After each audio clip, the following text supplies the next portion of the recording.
Truly sorry and accept responsibility for my unprofessional conduct and the harm caused to all those involved. A former Tri-State teacher apologizes before a judge sentences him to prison on sex charges involving students. Good evening, everybody. A local superintendent says the ripple effect of a teacher's sex scandal will last for some time. Her comments came today during sentencing for former New Miami teacher Justin Madden. He admitted having sex with an 18-year-old student and sending sexually explicit messages to a 16-year-old. Local 12 News reporter Larry Davis is live in our newsroom with how Madden promises to make amends in the future. Larry? Hi, Cammie. Justin Madden took responsibility for what he did and apologized. And while he promised to make a positive difference once he's released from prison, his former boss says his actions took a major toll on one of the area's smallest school districts. Prior to sentencing, Justin Madden sat in the jury box, an apology letter in hand. His family and supporters filled up half of the courtroom. As he stepped before the judge, it was the grandmother of Madden's wife who asked for mercy.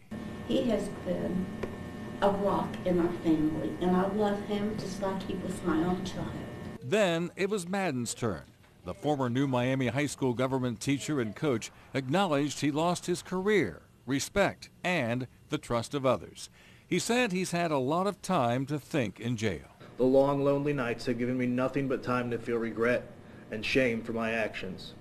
Regret that the staff and students of New Miami who offered me a future were unfairly and negatively attached to what I did. Madden apologized for his actions and admitted that his most trying times lie ahead. Having to one day explain to my future children why I'm no longer a teacher or why their friends' parents won't allow them to sleep over at our home is a task that already causes me pain just to think about. I'll never be able to coach my children's sports. That's why I so badly want an opportunity to make this right. New Miami Superintendent Patricia Blake says the Madden case damaged the entire district. There may have been 2 victims, but there are 800 dealing with this, and a faculty that has been divided, and it's taking us time to pull people back together over this. The effects of this will ripple for a while. The judge sentenced Madden to 3 years in prison.